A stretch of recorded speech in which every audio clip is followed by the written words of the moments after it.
Hello and welcome. I am Ramesh Ramachandran and you're watching a special broadcast here on DD India. And with me is a very special guest, the Foreign Minister of Singapore, Dr. Vivian Balakrishnan. Mr. Minister, welcome to DD India. Thank you. I'm glad to be here. COVID-19 kind of kept me away from India for an unusually long period. So I'm glad to be back here in person, to meet colleagues, and of course to meet you. Thank you so much. Now, my guest needs no introduction, but just for the benefit of viewers tuning in from India and abroad, Minister Balakrishnan has been a lawmaker since 2001, the Foreign Minister from 2015. He's had a number of portfolios in the past. He was Minister in charge of Smart Nation Initiative and Entrepreneurship, Minister of Environment and Water Resources, Community Development, Youth and Sports, the Second Minister for Trade and Industry, Information, Communications and the Arts. If you're wondering what a Second Minister is, well, he's one who holds a portfolio other than their own to help the Primary Minister discharge their duties. And he's also Minister of State for National Development. And by the way, he is a trained physician, a medical doctor. He practiced ophthalmology in the UK and Singapore. And in the 90s, he even hosted a TV show on health. It was called Health Matters. Yes. I've been on the other side of the camera. And he's an Indian origin. He's Singaporean of Tamil origin in particular. Do you speak or understand Tamil at all, Mr. Minister? Not enough for interviews. Fair enough. My great-grandparents left India. This was more than a century ago. So on my paternal side, on my maternal side, they left southern China also more than a century ago. So I literally would not exist if not for Singapore and for the fact that there was both an Indian and a Chinese diaspora into Southeast Asia. And talking about Indian origins, the name Singapore itself comes from the Malay name Singapura, which in turn is derived from Sanskrit, meaning Lion City. Mr. Minister, Singapore and India elevated the ties to a strategic partnership in 2015. A joint statement called it Naya Utsah, Naya Josh in Hindi, meaning renewed spirit, new energy. It was signed in November that year, and you became minister in October that year. So in a sense, the strategic partnership is co-terminus with your tenure. How's the journey been, and how would you describe Singapore-India ties today as we speak? Well, the key word there is renewed, meaning it's not new because in fact, as you just alluded to, our ties go back millennia. And as you said, Singapore is a Sanskrit word. Culture, language, religion, Hinduism, Buddhism, even Islam was vectored into Southeast Asia via India. So there are multiple layers of history and tradition, society, and of course economics. So I think the important point to understand that it's on a very long and wide foundation. And what we are really doing is renewing, reaffirming, building on top of this foundation. And talking about the bilateral ties, Mr. Minister, maybe in terms of defense and security, trade and investment. In fact, both countries signed a bilateral FTA way back in 2005. Yes, before they became fashionable. Indeed, and in connectivity as well, physical and digital. So how would you describe the ties, the state of play in Singapore-India ties today? One word, excellent. It's, as I said, first, because of history, because of cultural and linguistic familiarity, and in a way, I think what many Indian citizens have told me when they visit Singapore, they said, actually, this could be an Indian city or should be an Indian city, or what an Indian city could be. And therefore, there's always been a special bond of affection at the people-to-people level. Economically, there's no question. In fact, there's another historical anecdote. When the Stamford Raffles, this British East India Company official, decided to find a free port at the tip of the Malay Peninsula. He really did it as part of the British East India Company, and in fact Singapore was administered out of Calcutta. So the point here again is that it's a long standing relationship. But what happened in 2005 was that we signed a comprehensive economic cooperation agreement. As I said, this was before globalization and free trade agreements, were fashionable, or in fact now we're even dealing with a pushback. So the point is we were ahead of time. And then when Prime Minister Modi came to Singapore, of course we then elevated it into a strategic partnership. Let's look at a few figures. If you were to ask me, well, the last 2.5 years with pandemic, what did that do to economic ties? Well, the answer is that in fact, bilateral trade between Singapore and India grew by almost 35%. It grew during a pandemic. And there would also be, I'll let you in on a little secret. I mean, although I haven't been to India in the last four years, I've been in contact with Minister Jai Shankar, I think 5 times in the last 2 years. And I've lost count of the number of messages and telephone calls. And a little known thing is that during the time when things were darkest in the COVID, both countries provided support for each other. I can't get into details, but I can tell you, a friend in need builds and expands that reservoir of trust. So it is a special relationship. Absolutely. Let me now ask you about ASEAN-India ties, Mr. Minister. Now, Singapore is the country coordinator for ASEAN-India dialogue. Now, you co-chair the just concluded ASEAN-India Foreign Ministers meeting in New Delhi. 30 years on, is the ASEAN-India relationship fit for purpose? It's growing. It's 30 years since India became a dialogue partner, which is in a sense, stage 1.5. It became a strategic partner of ASEAN 10 years ago. And we just had a special meeting of the foreign ministers of ASEAN with Minister Jai Shankar. And what we're working on now is making it a comprehensive strategic partnership. Again, just look at the data, look at the economic ties, the trade, look in terms of the flow of people, ideas, capital, talent. There's no question that when India talks about looking east or acting east, the first area you're going to engage with is ASEAN. Of course, Singapore is a special city-state with a special relationship with India, and I would also say, quite categorically, Singapore has always advocated for India's inclusion, India's integration with our economy, and at a strategic level in Southeast Asia. So, economics, great. But there are now new opportunities, which in fact play to India's strength.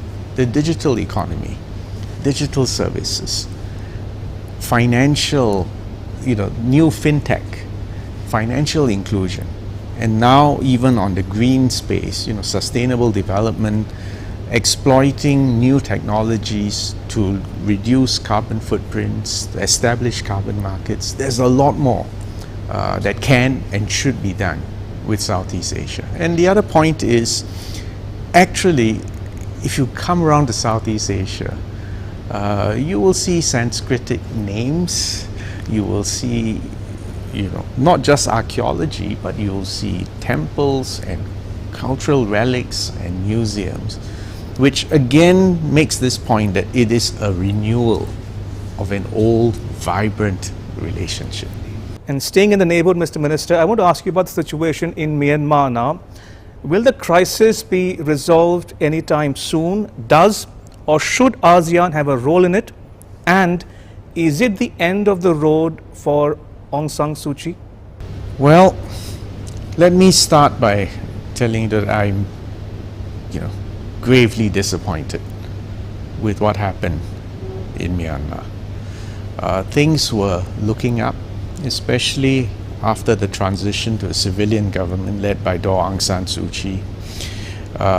Yes, there were teething problems, there were challenges, but the economy was growing, foreign investments were coming in. The coup was an enormous setback. It's caused by a breakdown in communications and dialogue between the military authorities and the civilian authorities. I don't think it's going to be resolved quickly, because unless the violence stops and honest to goodness direct communications and heart-to-heart talks occur between Senior General Ming Online on one hand and Daw Aung San Suu Kyi on the other hand, I don't see the different pieces of the jigsaw coming together. Mr. Minister, what is happening in the South China Sea is also another cause of concern. And you have said that for Singapore, the bottom line is territorial integrity and sovereignty. Now, you said that in the context of the Ukraine-Russia conflict, no doubt, but what is Singapore's position on the Chinese actions in the South China Sea that have put ASEAN member states' territorial integrity in jeopardy, be it Philippines, Vietnam, Malaysia, or even Brunei? Well, that's a very complicated topic, so I'm afraid we're going to have some time to unpack it.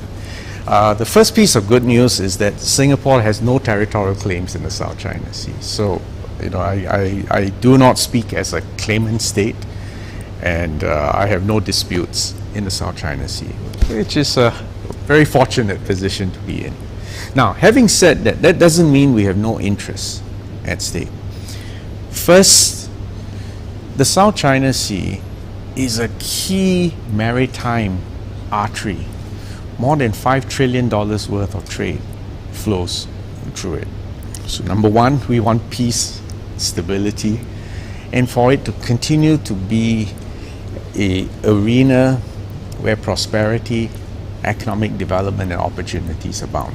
And even if there's no active shooting war, just tension or the threat of tension raises insurance premiums, it immediately has an economic impact. So that's first.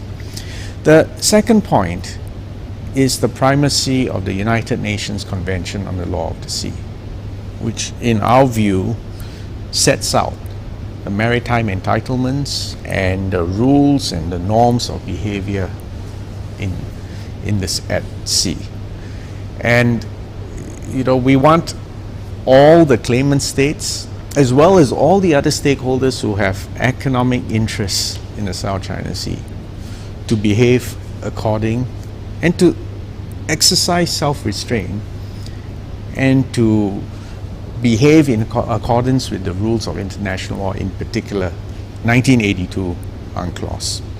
The third consideration is that we want peaceful resolution of disputes, right? And therefore, the use of force or the threat of force is very unwelcome. It is ultimately self-defeating, and instead we should just remind everyone that we are all better off if there are sufficient reservoirs of trust, if there's adherence to international law, and in particular the principles there of freedom of navigation and overflight, and that we forswear the use of force, and to take full advantage of diplomacy and in fact the avenues for resolution which are provided for under international law and under UNCLOS. So that's where we stand. Is the situation getting better or getting worse? Well, let's put it to you this way. As far as Southeast Asian nations are concerned, we are engaged in negotiations, complicated and difficult negotiations, but nevertheless active negotiations with China on a code of conduct. How long more that will take, I can't give you a deadline, but it's good that we are talking and negotiating and making progress. It has been slow, but there has been progress. The other dimension, of course, the backdrop to this is the complicated relationship and the tension between the United States and China. That's something which they will have to sort out. My quick recommendations be: number one, they need to increase communications at the top level. Number two, engage in some confidence building measures, because basically one way of thinking about this is that America and China, in game theory there's this thing called the prisoner's dilemma. If you're familiar with it, it's basically a scenario in which two protagonists are better off if they cooperate, They are worse off if they don't. But the key determinant is the lack of trust. At a diplomatic level, it's a similar scenario. And we need trust to build up between the two superpowers. And then hopefully, to work out peaceful ways of coexistence, and even better still, mutual prosperity, and to give the rest of us, much smaller countries in comparison to them, opportunities. And talking about China, Mr. Minister, now you have also said that there are times when your adherence to principles is more important than friendship. Now you demonstrated that by imposing sanctions on Russia. Now these were sanctions that were not adopted by the United Nations, mind you. By the same token, will principles prevail over your friendship with China, or will you allow compulsions of trade or economics to trump your foreign and security policy towards China? I ask you this because I'm sure you must be worried by the way China has been behaving of late in the region and beyond. Well, let me just reflect the perspective of a tiny city-state, an island city-state, whose trade volume is more than 3 times my GDP. So the first thing is to understand that if you're a small city-state, international law, the United Nations Charter, the principles of independence, sovereign equality, and territorial integrity, these are not debating points. Small states have no choice but to plant our flag on these principles. So you need to understand that's where we're coming from. Now, the next point is that in the case of Ukraine, what we saw through the eyes of a small state. Big neighbor using force on a small neighbor, citing historical errors and crazy decisions, immediately raises alarm bells. In the case of the debate at the Security Council, if not for that self-serving veto cast by Russia, that resolution would have passed. Even with India's abstention, it would have passed. So in normal circumstances, we do not engage in sanctions unless it's approved by the Security Council. But this was one instance where it was so egregious, and where even the inaction by the Security Council was a blatant self-serving veto. We felt we had to do something which we don't normally do, which is to announce the application of targeted sanctions, which, and mind you, the important word is targeted. So it's sanctions which would ensure that we do not contribute to Russia's military operations which would inflict harm and injury to the Ukrainian citizens. So that's where we're at. But again, the point I'm making, you need to understand these are the perspectives and actions of a tiny city-state. So we will operate on principle. The other point which you may have noticed about Singapore's foreign policy, we have to accept the world as it is. It is grounded in realism. And there's an aphorism in diplomacy that there are always permanent interests. Now, I view diplomatic friendship as important to improve communications, reduce misunderstanding, and to help find solutions where possible. But never forget, at the end of the day, our job is to protect the interests of our respective countries. So in the case of Singapore, we will stand on principle. We will defend our long-term enlightened national interests. And we've been quite fortunate that actually we've got great relations with the United States, with China, with India. It doesn't mean we agree with you all the time, but so far I would say when we've had to defer, they understand why we defer, and the ability to have mutual respect and to continue to engage has been present. If I can just ask a quick follow-up question, Mr. Minister, how worried are you by the tensions across the Taiwan Strait, for instance? Now, you have said that Ukraine illustrates that nobody will shed blood for you. Did you have a message in there somewhere for Taiwan, maybe? No, the message was for Singaporeans. At the end of the day, if there is no national identity, cohesion, and will to defend, there will be no nation. It will be a pushover when push comes to shove. No alliances, no diplomacy, no treaties will protect a nation. And in fact, what Ukraine is illustrating, if there was any doubt before that, there's now no doubt that there is a people called Ukrainians. They believe in their independence and sovereignty, and they're willing to fight for it. So that was a message directed to Singaporeans. Your question is, are we worried about what's happening in the cross-straits relationship? And the answer is yes, we are worried. Taiwan is an absolute red line for China.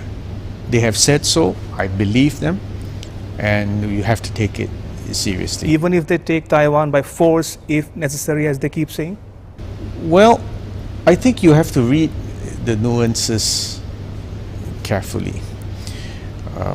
For there is no leader in Beijing in history who can afford to say, I give up that piece of territory and expect to remain in power. So this is, I completely believe them when they say it's non-negotiable. Now, having said that, what I think everyone hopes for is that whatever changes will occur in the future will occur peacefully, without the use of force.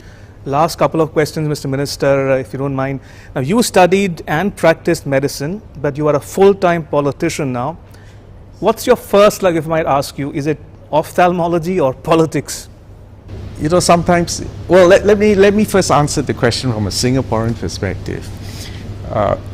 In Singapore, we have no professional politicians. So every Singaporean minister you meet has had a life before that. Whether he was a mathematician or a military officer or an engineer or a doctor or a surgeon or ophthalmologist, every one of us has had a life. We think this is a system which is useful, beneficial, because it gives all of us a certain grounding. I think having had the privilege of being a doctor and a surgeon, let me put it to you this way. I will still meet people on the street who will shake my hand warmly, pat me on the shoulder and say, oh, you operated on my child, or you operated on my grandmother. And the warmth that you get from that is wonderful. Quite frankly, you don't get the same dynamics, that same human warmth in politics. But politics also enables you to treat more than one patient at a time, because you can make a difference to your society. So, you know, in life, you make your best possible decision at a point in time. Don't look back, look ahead, do your duty, do your best. So this is the way we operate in Singapore. Fair enough. And finally, Mr. Minister, 7 years on as a foreign minister, does anything at all keep you awake at night? I mean, what keeps you awake at night, if I might ask you? At an intellectual level, this is an exhilarating period of time. As a journalist, as a minister, as a diplomat, we are living through a revolution. Just think about it. The digital revolution, completely upending the means of production, and therefore economies and societies and politics are being transformed. The threat of climate change. This is a multi-generational challenge. The situation in the Ukraine, in fact, signals the end of the last 8 decades of the peace dividend, when many parts of the world could take peace for granted, could spend very little on defense, and could assume that war would not break out on a continental scale. Now, that easy presumption is eroded. So, and the next point is, never before in human history have you had the rise of America, followed by China, A peer power. And then don't forget India, who's about to overtake China in terms of population. GDP still probably maybe 1/3 or 1/4, but India with 65% of your population below the age of 35, and India with a demonstrated capability in digital technologies. Never before in the world have billions of people come online at the same time with new tools. So what I'm saying is, this is a moment in time at an unprecedented scale of danger and opportunity. So yes, I do get kept up awake at night, but sometimes it's a combination of both fear and excitement. So it's a wonderful time to be alive, and I'm privileged to have a ringside seat into this revolution. On that one, Mr. Minister, may I thank you so much for making time for us here at DD India. Thank you, appreciate it. Most welcome. Please come to Singapore. Absolutely. And with that, it's a wrap. But news continues here on DD India. You can catch all the latest updates on our social media, mobile and digital platforms. Thanks for watching. Bye-bye.